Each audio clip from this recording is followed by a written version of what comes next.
number one, I always respect my opponent, number one. And, they had a good game plan and they did some good things. And their running back, he's legit. That guy's a good player, man. He's tough, he's physical, he's quick with his feet, and he causes a few problems. But really, I think we challenged our guys, and I think the third quarter really played the way we're capable of now.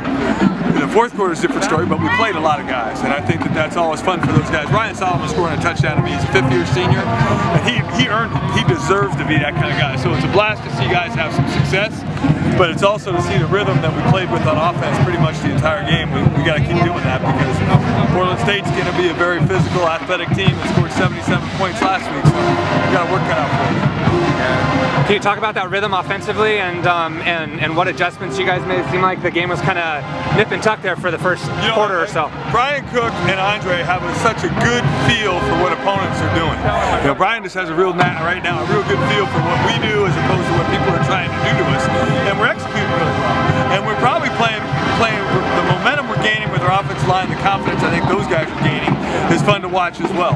And we're going to have to keep it going. I mean, it'll be a dogfight next week, and I'm looking forward to it. But I'm really pleased with the performance and the enhancement of the offense for our pass game. And if we can stay in those types of situations, then we can throw it. But we're perfectly content throwing it 25 times or throwing it 5 times as long as we're dictating the tempo of the game. I think for the most part this season, that's what we've done. Yeah. Go ahead, Coach. The last 2 weeks you played teams with a combined win total of 1. How important is it to capitalize on this stretch here? Well, I mean, people look sometimes at the opponent's record instead of looking at the opponent. They played Utah, Montana State, and a Sacramento State team that beat Colorado. That was their 4 losses. We didn't play that. So I think they're probably better than you think. And in this conference, everybody's pretty good. Nobody's bad.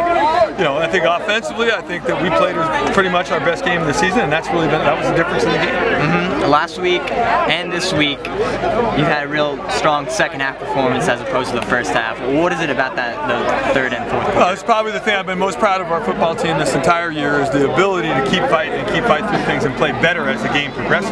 And I think that if we continue to do that, that's going to be a lot of good things. What it is I think that I think number one, we make good adjustments at halftime, and I think number two, I think players buy in and are totally a big part of who we are and understand how big of a part they are. They play. Yeah. And I think they do a good job of understanding the adjustments, making the adjustments, and playing with better energy maybe in the second half.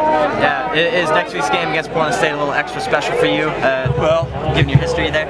Our Andre's from Portland, and then I lived in Portland for 14 years.